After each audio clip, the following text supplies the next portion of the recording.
Hi all. ഇന്നത്തെ video ഒരു പേരൻസിന് വേണ്ടിയിട്ടുള്ള ഒരു ചെറിയ ടിപ്സ് വീഡിയോ ആണ്. അപ്പം ഇന്നത്തെ വീഡിയോ എന്ന് പറയുന്നത് നമ്മുടെ കൗമാരത്തിലേക്കൊക്കെ കടക്കാൻ പോകുന്ന നമ്മുടെ 8ാം ക്ലാസ് മുതലുള്ള കുട്ടികൾ. അപ്പം പേരൻസ് ആക്ച്വലി ശരിക്കും ഈ ഒരു സമയം എന്നൊക്കെ പറയുമ്പോൾ നമ്മൾ ഓൾറെഡി ടെൻഷനിലായിരിക്കും. എന്താണ് ഇവർക്ക് കൊടുക്കേണ്ടത്, അല്ലെങ്കിൽ ഇവരെ എങ്ങനെ ഹാൻഡിൽ ചെയ്യണം? കാരണം ഇവരുടെ ഇമോഷൻസ് ഒക്കെ ഒന്ന് മാറി മാറി വരുന്ന സമയമാണ്. ആ സമയത്ത് ഇവരെ എങ്ങനെ ഹാൻഡിൽ ചെയ്യാൻ പറ്റും, ഇവർക്ക് എങ്ങനെയാണ് ഒരു പ്രോപ്പറായിട്ട് ഇവരെ മാനേജ് ചെയ്യാൻ പറ്റുന്ന കുറച്ച് ടിപ്സാണ് ഇന്നത്തെ വീഡിയോ എന്ന് പറയുന്നത്. അതിൽ എല്ലാം ഉണ്ടാകും. അതിലെന്ന് വെച്ച് കഴിഞ്ഞാൽ ആദ്യം നമ്മൾ മനസ്സിലാക്കണം, ഇവരുടെ ക്യാരക്ടറിൻ്റെ ബിൽഡിങ് സമയമാണ്. അപ്പോൾ നമ്മൾ ക്യാരക്ടർ ബിൽഡിങ്ങിൽ ഒന്ന് സപ്പോർട്ട് ചെയ്ത് കൊടുക്കേണ്ടതായിട്ട് വരും.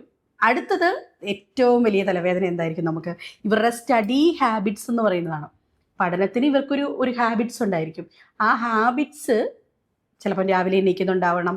നമ്മൾ ആഗ്രഹിക്കുന്നതാണ് അവർക്കൊരു ചെറിയ റുട്ടീൻ പോലെ ക്രിയേറ്റ് ചെയ്ത് കഴിഞ്ഞാൽ നമ്മുടെ തലവേദനയൊക്കെ കുറയും അല്ലേ. അപ്പോൾ സ്റ്റഡിക്ക് അവർക്കൊരു ഹാബിറ്റ്സ് ക്രിയേറ്റ് ചെയ്യുക. ദെൻ നമുക്ക് എന്ത് ചെയ്യാൻ പറ്റും, ഈ ഒരു സമയത്താണ് വളരെ സ്മാർട്ടായിട്ടുള്ള പല കുട്ടികളും ചിലപ്പം അവർക്ക് വണ്ണം വയ്ക്കും. ചിലപ്പം അവർക്ക് തോന്നുവാണ് എന്നെ ആരും ഇഷ്ടപ്പെടുന്നില്ല, അല്ലെങ്കിൽ ഇങ്ങനെയൊക്കെയുള്ള ചില കാരണങ്ങൾ കൊണ്ട് അവരുടെ കോൺഫിഡൻസ് നഷ്ടപ്പെടുന്ന സമയമാണ്. നമ്മളായിരിക്കണം അവരുടെ കോൺഫിഡൻസ് ബൂസ്റ്ററായിട്ട് നമ്മൾ അവരുടെ ഒപ്പം ഉണ്ടാവേണ്ട സമയമാണ്. അത് നമ്മൾ മനസ്സിലാക്കുക. ചെറിയ ചെറിയ ഇഷ്യൂസ് ഉണ്ടാവും, കാരണം നമ്മൾ ഈ കാലഘട്ടം കഴിഞ്ഞ് വന്നവരാണ്. ആ സമയത്തുണ്ടാകുന്ന ചെറിയ പ്രശ്നങ്ങളെ ഒരുമിച്ച് പിടിക്കാൻ പറ്റുന്ന സമയം നമുക്കാണ്. ആസ് എ പേരൻ്റാണ് നമുക്ക് ഈ സമയത്ത് അവരുടെ കൂടെ കുറച്ച് സമയം, കോൺഫിഡൻസ് കൊടുക്കാൻ വേണ്ടി കുറച്ച് സമയം മതി, അവർക്ക് ഷെയർ ചെയ്യാൻ ഒരാൾ മതി. ദെൻ എന്തായിരിക്കും അതിലേറ്റവും പ്രധാനപ്പെട്ടത്, ഇപ്പോഴത്തെ കുഞ്ഞുങ്ങൾക്ക് അവരോട് ചോദിച്ചു കഴിഞ്ഞാൽ അവർക്കെല്ലാം അറിയാം. പക്ഷെ എങ്ങനെ മറ്റൊരാളോട് സംസാരിക്കണമെന്ന് ചോദിച്ചു കഴിഞ്ഞാൽ പല കുഞ്ഞുങ്ങൾക്കും അറിയില്ല.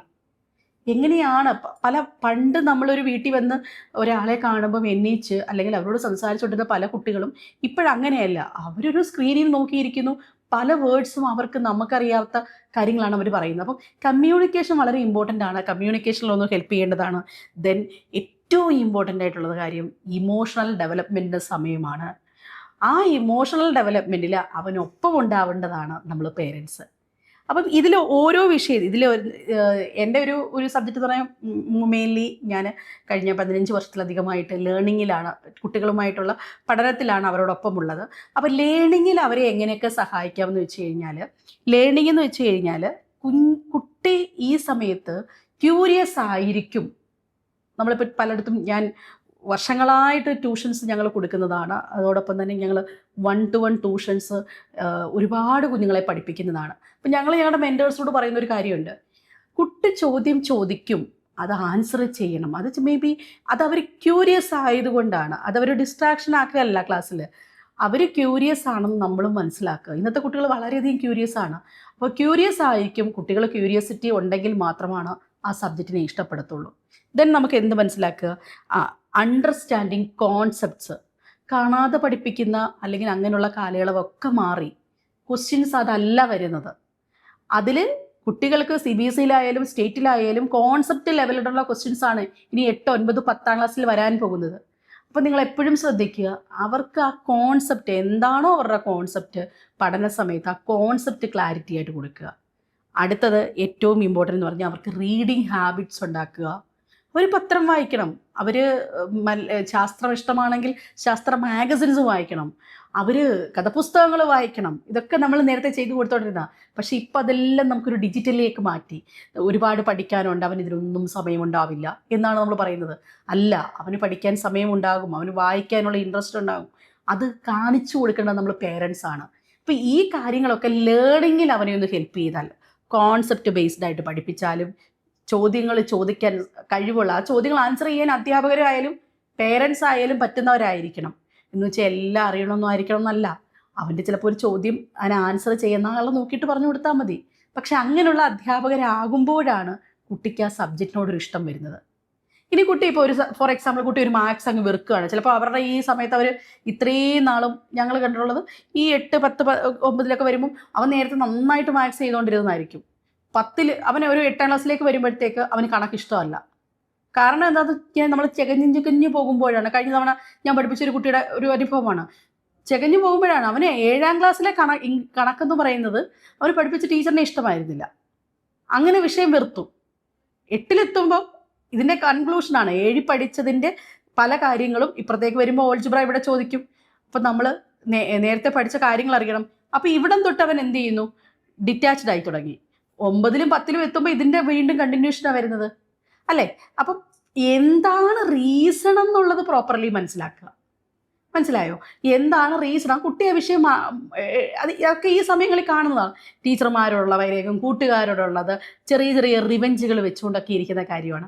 അപ്പം അവിടെ എന്താണ് ചെറിയൊരു വിഷയത്തിന് ഒരു പരിഗണന വേണോ, അവൻ ട്യൂഷന് വേണോ, കൊടുക്കുക. അവനോടൊപ്പം ഇരുന്ന് കഴിഞ്ഞ ദിവസം ഒരു കുട്ടി, ഒരു പേരൻസ് എന്നെ കണ്ടുവന്നിട്ട് അവരുടെ ട്യൂഷൻ അറേഞ്ച് ചെയ്തു. വലിയ സ്കൂളിൽ പഠിക്കുന്ന കുട്ടി. അപ്പോൾ കുട്ടിയുടെ പേരൻസ് പറഞ്ഞത് അവൻ എന്താ വേണ്ടത്, ഒരു കൈത്താങ്ങാണ്.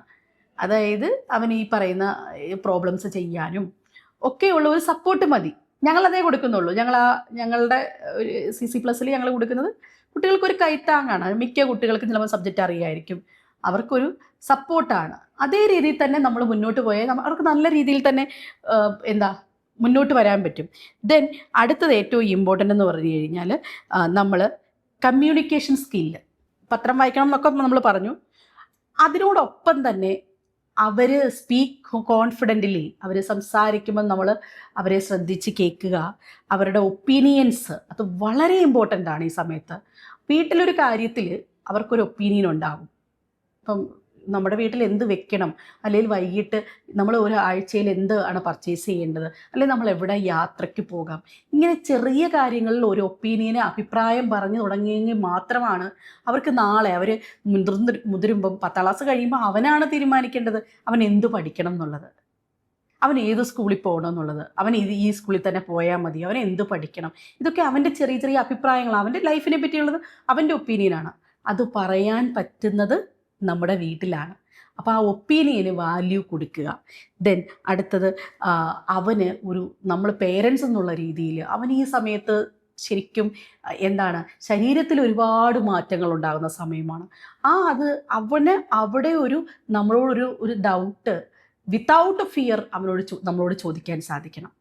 ഇല്ലെങ്കിൽ അവൻ എന്തായിരിക്കും, ഈ സംശയങ്ങൾ അവൻ മറ്റെവിടെയെങ്കിലും പോയി രഹസ്യമായി സെർച്ച് ചെയ്യും, അല്ലെങ്കിൽ രഹസ്യമായുള്ള കൂട്ടുകെട്ടുകളിൽ പോയി.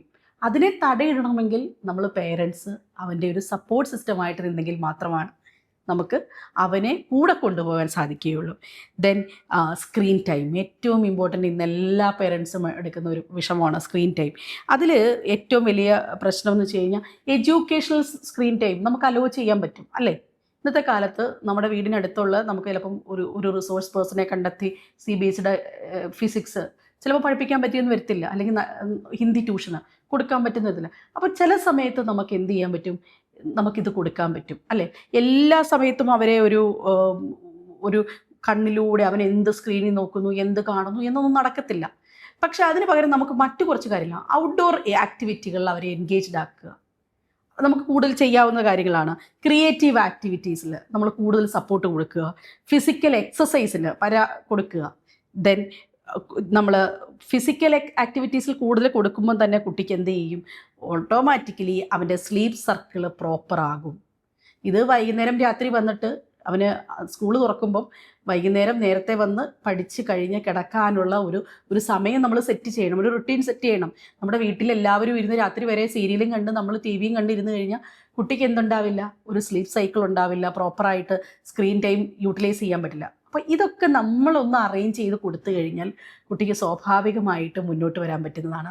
സ്റ്റഡി ടേബിൾ ഒരുക്കുന്നത് പോലെ തന്നെ, പുതിയ പാഠപുസ്തകം മേടിക്കുന്നത് പോലെ തന്നെ ഈ ചെറിയ ചെറിയ കാര്യങ്ങൾ നമ്മുടെ മനസ്സിലേക്ക് വെച്ച് കഴിഞ്ഞാൽ വലിയ ടെൻഷനൊന്നുമില്ലാതെ 8, 9, 10, 11, 12 ഒക്കെ നമുക്ക് കഴിഞ്ഞ് കിട്ടും. നമ്മുടെ മക്കൾ നമ്മളുടെ കൂടെ തന്നെ ഇരിക്കും. ക്വാളിറ്റി ടൈം എന്നുള്ള നമ്മുടെ ഒരു ചെറിയ ആശങ്കകൾ നമുക്ക് കുറയ്ക്കാനും സാധിക്കും. അപ്പോൾ പുതിയ പുതിയ വീഡിയോസുമായിട്ട് വീണ്ടും CC+ലൂടെ നമുക്ക് കാണാം. തീർച്ചയായിട്ടും നിങ്ങളുടെ വിലയേറിയ അഭിപ്രായങ്ങൾ രേഖപ്പെടുത്തുക. അതോടൊപ്പം തന്നെ നമ്മുടെ ചാനലിൽ സബ്സ്ക്രൈബ് ചെയ്തിട്ടില്ല എങ്കിൽ ഒന്ന് സബ്സ്ക്രൈബ് ചെയ്യുക. വീണ്ടും കാണാം. നന്ദി.